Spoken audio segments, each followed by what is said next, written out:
The Silence of the Lambs is a 1991 psychological horror thriller, chillingly inspired by the real-life crimes of Gary Heidnik, a serial killer who kidnapped women and imprisoned them in his basement for his own twisted desires. The film begins with Clarice Starling, an ambitious FBI trainee at Quantico Academy. She's unexpectedly approached by Jack Crawford, head of the Behavioral Science Unit. Crawford has a unique assignment for her: interview the infamous Dr. Hannibal Lecter, a brilliant psychiatrist with a monstrous secret. He's a cannibalistic killer. Officially, the task is disguised as a psychological survey.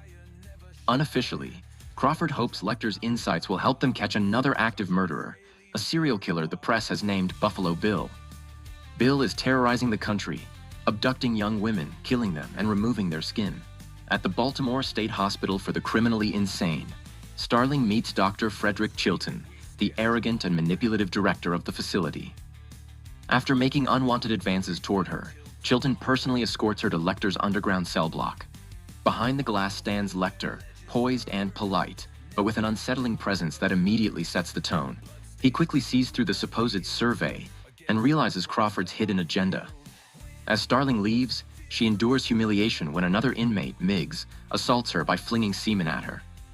Lecter, disgusted by the act, calls her back. In a surprising moment of cooperation, he offers a clue, an anagram that leads Starling to a rented storage unit. Inside, she discovers a grotesque sight, a severed head preserved in a jar. The victim is Benjamin Raspail, a former patient of Lecter's, and investigators suspect his death may tie directly to Buffalo Bill. Shortly after, Miggs is found dead. He swallowed his own tongue, an act clearly manipulated by Lecter as twisted revenge for Starling's mistreatment. Lecter begins striking deals. He agrees to help the FBI, but only if he's transferred away from Chilton's control. Meanwhile, another body is found, this time with a rare death's head moth lodged in the throat. The connection between the moth, the severed head, and Bill's victims becomes undeniable. Then the stakes skyrocket. Catherine Martin, daughter of U.S. Senator Ruth Martin, is kidnapped by Buffalo Bill. Crawford authorized Starling to offer Lecter a fake deal, a cushy prison transfer in exchange for actionable intelligence. But Lecter is no fool. Instead of accepting immediately, he demands a chilling quid pro quo, personal secrets from Starling in exchange for pieces of information.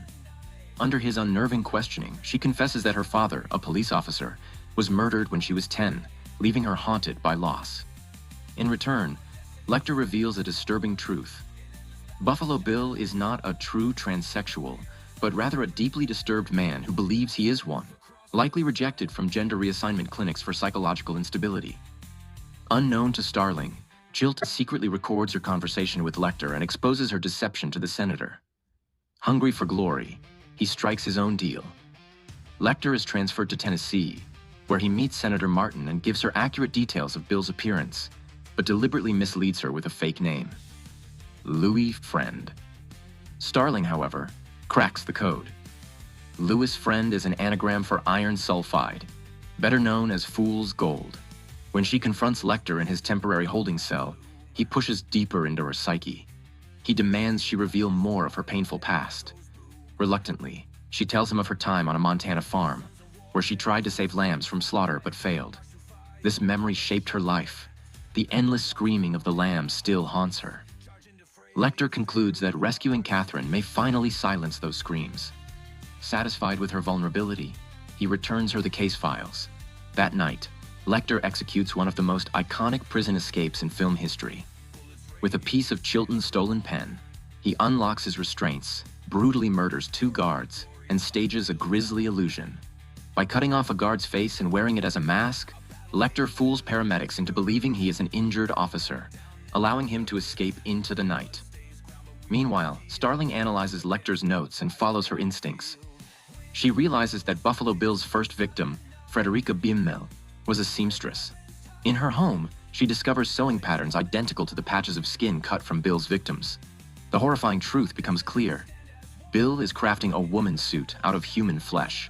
Crawford races to track down Bill through clinic and offender records, identifying him as James Gum. The FBI moves to raid his supposed residence in Illinois. But in a terrifying twist, Starling, pursuing her own leads, unknowingly arrives at Gum's real hideout. Introducing himself as Jack Gordon, Gum's demeanor unravels when Starling notices a live death's head moth in his house. The mask is off. She has come face to face with Buffalo Bill. A tense chase erupts in Gum's basement. Starling discovers Catherine trapped in a dry well, screaming for help. Gum stalks her through the darkness with night vision goggles, reducing her to prey. But when he cocks his revolver, the sound gives him away. Starling fires blindly into the dark, striking him dead. Catherine is saved. In the aftermath, Starling earns her long-awaited badge, officially graduating from the FBI Academy. But the story doesn't end there. During her celebration, she receives a chilling phone call. It's Lecter, speaking calmly from a tropical hideout. He asks her the question that has haunted her since their first meeting. Have the lambs stopped screaming? He assures her he will not pursue her, on the condition that she extends him the same courtesy. Before hanging up, he delivers one final ominous line. I'm having an old friend for dinner. The camera follows him as he disappears into a crowd, stalking none other than Dr. Chilton. And that concludes the unforgettable masterpiece, The Silence of the Lambs. If you enjoyed this breakdown, don't forget to hit that like button, subscribe for more mind-blowing movie explanations, and drop your thoughts in the comments. Do you think Hannibal Lecter is cinema's greatest villain? See you in the next video!